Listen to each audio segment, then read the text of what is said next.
तो सोराइसिस में होता क्या है, स्किन में इन्फ्लोमेशन होता है। इसको हम कह सकते हैं ये ऑटो इम्यून कंडीशन है स्किन की, कि स्किन पे लाल रंग के चकत्ते बन जाते हैं और उस पे सिल्वर से स्केल्स बनते हैं और बहुत खुजली होती है। और सोराइसिस में क्या होता है कि ये कई टाइप का होता है और इसमें नेल्स भी आपके डैमेज हो जाते हैं। नेल का बेड से अलग हो जाना, नेल बेड से नेल का अलग हो जाना, ब्रिटल होना, पिट्स होना उसमें। कि जो सोराइसिस के पेशेंट्स होते हैं उनमें कार्डियोवैस्कुलर प्रॉब्लम्स हो सकती हैं, उनमें डायबिटीज़ हो सकती है, तो काफ़ी सारे ऑर्गन्स भी इन्वॉल्व हो सकते हैं। नमस्कार, सेहतनामा में आज बात सोराइसिस स्किन एलर्जी है, क्यों होती है और इसका इलाज कैसे आप अपनी डाइट के ज़रिए खान पान में बदलाव करके कर सकते हैं, बताने जा रही हैं डाइटिशियन सारिका शर्मा। उनसे बात करें। बहुत बहुत स्वागत सारिका। आप डाइटिशियन भी है, आप फंक्शनल मेडिसिन एक्सपर्ट भी हैं, यानी कि जड़ से बीमारी ठीक होगी जो आप बताएंगी इलाज उससे। सो सोराइसिस स्किन एलर्जी, सबसे पहले तो बताइए होती क्यों है?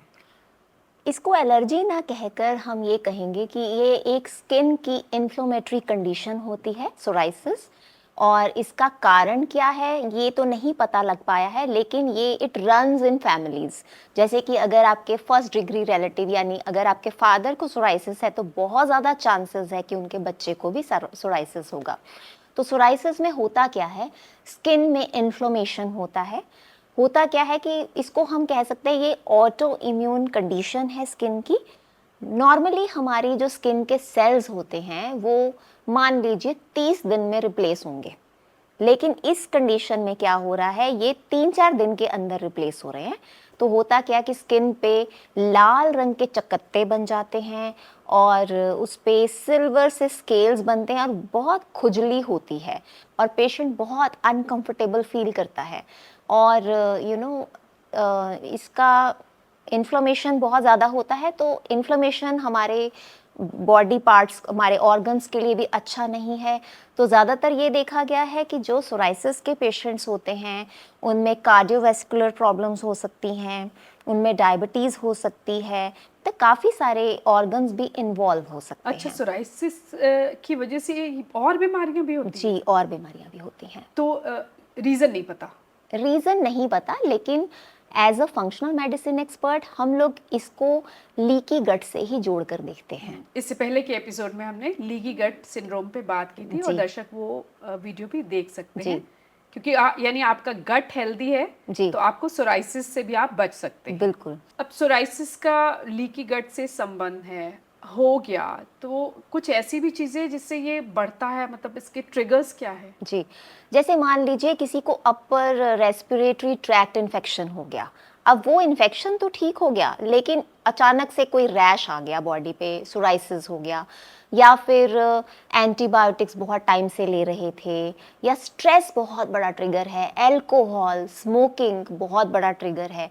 तो जो लोग भी सोराइसिस के पेशेंट्स हैं उनको शराब बिल्कुल नहीं पीना चाहिए। मान लीजिए कि कोई हाइपरटेंशन का पेशेंट है, बीपी उसका बहुत बढ़ा रहता है और वो बीटा ब्लॉकर लेता है, ठीक है। अब बीटा ब्लॉकर लेने के साथ साथ अगर उसका प्री डिस्पोजिशन है सोराइसिस का, प्री डिस्पोजिशन से मेरा मतलब है अगर उसके जेनेटिक्स में, उसके फादर में, पेरेंट्स में, ग्रैंड पेरेंट्स में किसी को सोराइसिस है, तो कई बार बीटा ब्लॉकर्स भी ट्रिगर बन जाते हैं सोराइसिस हो जाने के लिए, ठीक है। और सोराइसिस में क्या होता है कि ये कई टाइप का होता है और इसमें नेल्स भी आपके डैमेज हो जाते हैं। नेल का बेड से अलग हो जाना, नेल बेड से नेल का अलग हो जाना, ब्रिटल होना, पिट्स होना उसमें, तो इस टाइप के प्रॉब्लम्स होते हैं, ठीक है। और कई लोगों को स्कैल्प पे सोराइसिस हो जाता है, जिसमें उनको पूरा स्कैल्प उनका पूरा ड्राई हो जाता है, फ्लेकी हो जाता है। और सोराइसिस के पेशेंट्स में एक और बड़ा रिस्क होता है कि आपने सुना होगा सोराइटिक आर्थराइटिस, जी, तो इनको कई बार गठिया भी होने का डर रहता है सोराइसिस के।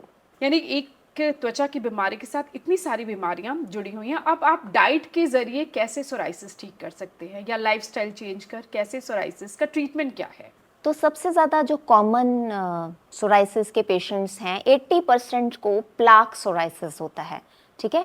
तो उसमें इनका एरियाज़ कुछ बॉडी के इन्वॉल्व होते हैं। और इसमें क्या होता है कि पेशेंट को खुजली बहुत ज़्यादा तंग करती है। तो पेशेंट अगर खुजली करता है वहाँ पर इची, आपको खुजली नहीं करनी है वहाँ पर। अगर आपको बहुत ज़्यादा खुजली हो रही है और आप वहाँ पे स्क्रैच कर रहे हैं तो कई बार वो वूंड बन जाता है, ओपन हो घाव गया, बन जाएगा। घाव बन जाएगा और वहाँ पर जब इन्फेक्शन होगा तो वो और कॉम्प्लिकेट कर देगा केस को। तो बहुत इम्पॉर्टेंट है कि पेशेंट अपना होम रेमेडीज़ क्या कर सकता है इस खुजली से बचने के लिए। जैसे कि उनको स्टीरॉयड्स की कॉर्टिकोस्टीरॉयड्स क्रीम दी जाती हैं, लेकिन अगेन इसके बहुत ज़्यादा साइड इफ़ेक्ट्स हैं। स्टीरॉयड्स आपकी ब्लड स्ट्रीम में एंटर कर रहे हैं ना, तो हमारा तो वो काम ही नहीं है कि हम ऐसी क्रीम्स पेशेंट्स को लगाने दें, ठीक है। तो हम क्या कहते हैं उनको कि जब वो नहा रहे हैं, जब वो जैसे ही नहा रहे हैं, while they are in the washroom, bathroom में ही हैं जब तक, तो एक मिक्सचर बना के रखें, कोकोनट ऑयल और कैम्फर को मिक्स करके रखें। कपूर और नारियल का तेल, ये दोनों मिक्स करके एक मिश्रण बना लें।